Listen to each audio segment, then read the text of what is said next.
Hi, everybody, it's Julie, and I'm going to be sharing how to assemble the brand new Summer Cottage Die. It is so cute, and I love it because I've always lived near the sea almost my entire life.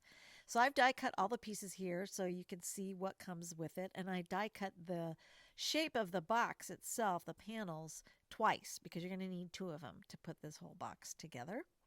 And you have the option of cutting the interior shapes to have a peekaboo effect, or you can just use the exterior frames depending on, how much detail you want to give to this little house. But I've made a template so that if I want to use those interior or peekaboo windows and door frames, etc., I know where to position them. So I can use this template over and over and over again. So I die cut it from some Tyvek because I had it laying around. It's very lightweight and it's durable. You could also use some thin cardstock, like a really lightweight cardstock if you have it, um, and create your template that way. But I went ahead and used my Tyvek. It's going to hold up. It doesn't tear or anything like that. And I drew some grid marks there with my Sharpie marker to make sure I was lining up all those peekaboo window and doors in the right spot there on that frame. And the washi tape is just holding everything all together. I'm going to send that through my Gemini Junior. And then I can peel back the tape there a little bit. I need to get that window on the other side of the door. So because I have a template, it's going to make it really easy to just lift that out and then move it over to the other side because I've got a template. I already did that part. So this will be really great when you want to mass produce something. It makes it really easy. I'm going to send that through my machine again, and there you can see that I've got all those peekaboo shapes die cut through. Now, I like to start by putting the exterior pieces, the frame pieces, in place while everything is still flat and largely unassembled. So I'm just going to go ahead and add a little bit of glue, the Barely Arts glue there, to the door frame. And I like to put it face down onto the Cricut Joy mat. This is really nice because it's a repositionable sticky. It holds it, it grips it for me so I don't get glue on my other hand or have to hold it down with my other hand.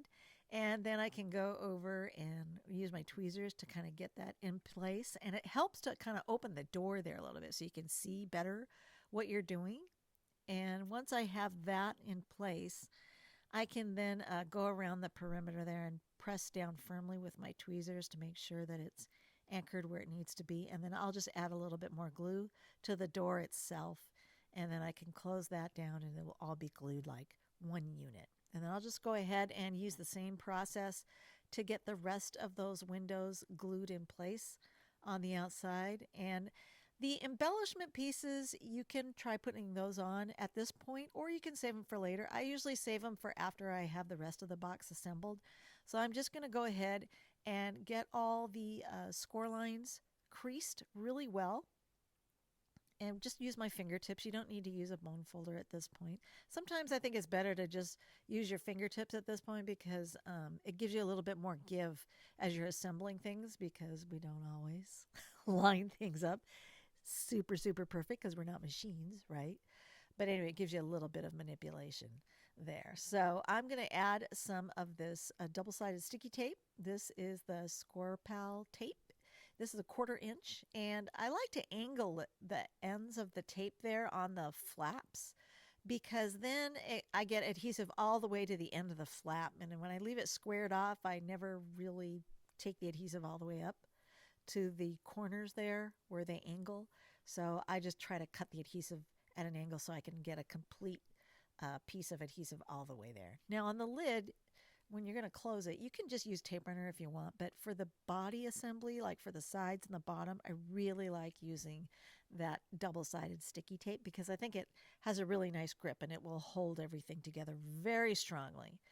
And so I'm just going to go ahead and line up that flap there. And I like to put the tape there on that side of the flap. So then the flaps are hidden on the inside of the box when it's completely assembled.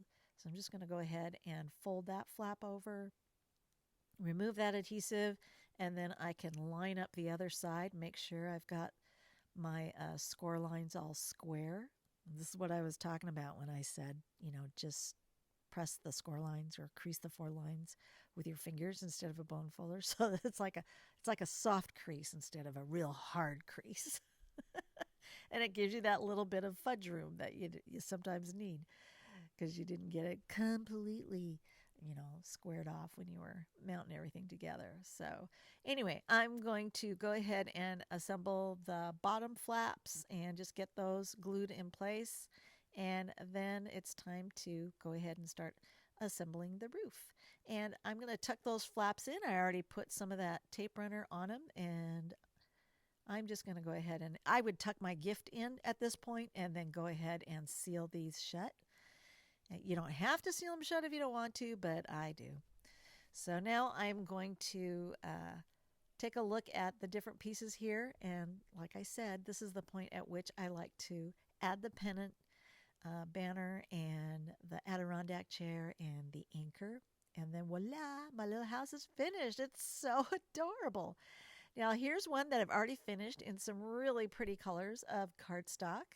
We'll have those listed down below in the supplies. You'll notice that my anchor was die cut from some metallic silver cardstock, and I made a cute slatted roof or a shiplap style roof, and I'm going to show you how I did that because I think it's a really fun way to add even more character to this little house. So I'm using the Color Me strips. They come in two different sizes, and I'm going to be working with both of these because I do have one more project I wanted to share with you using this Summer Cottage Die.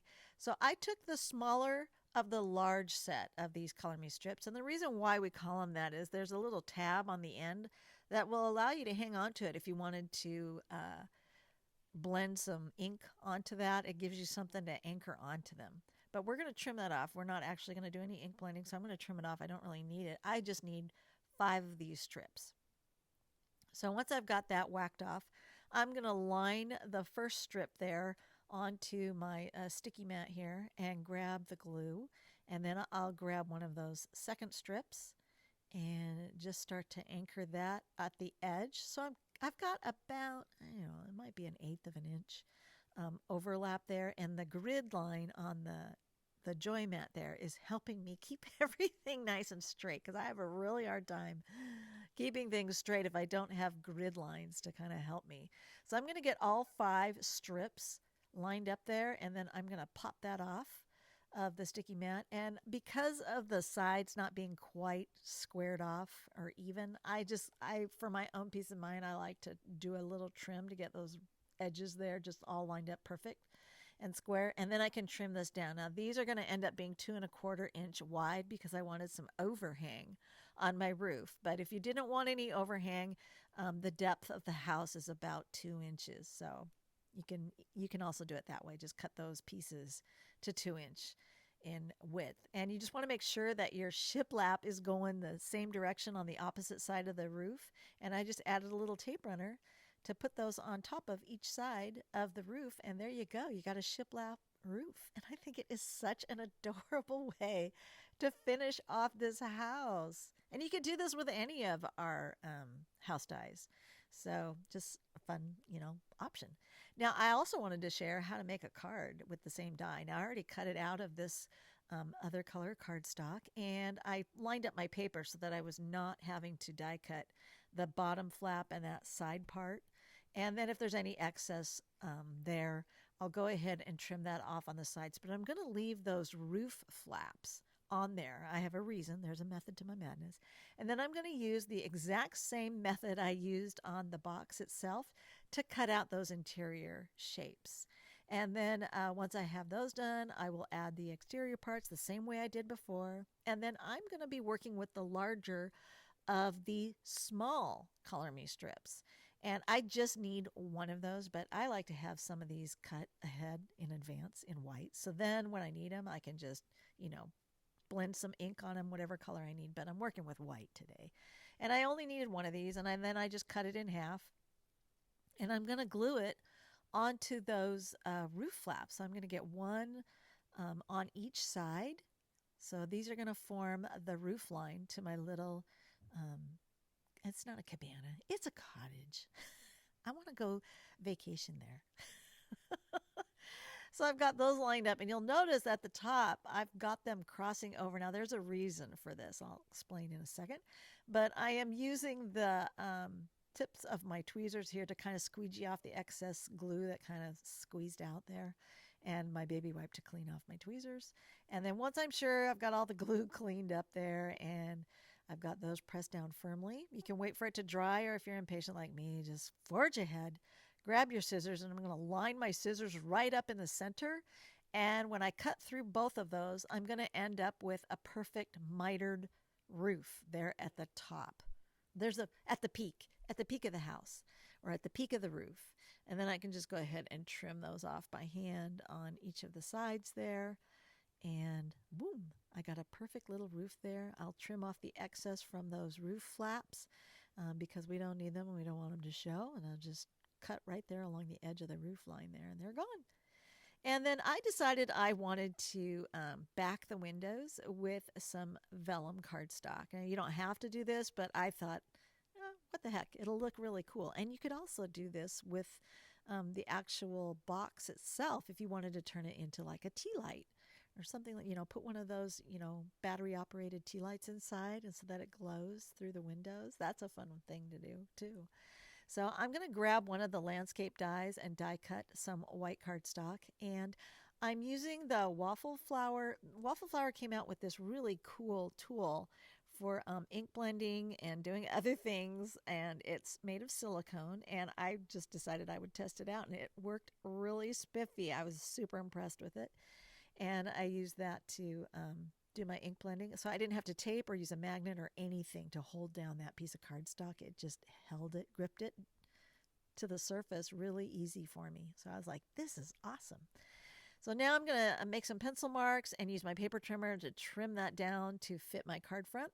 But before I mount it, I did want to stamp a sentiment. So I'm going to take that same silicone pad and pop that into my MISTI. So I took out the foam pad and everything else that I had in there, and I just put the silicone pad down in there, and it's going to be thick enough to replace the foam pad that comes with the MISTI, and it will grip my paper. I don't need to use a magnet. I don't need to use washi tape.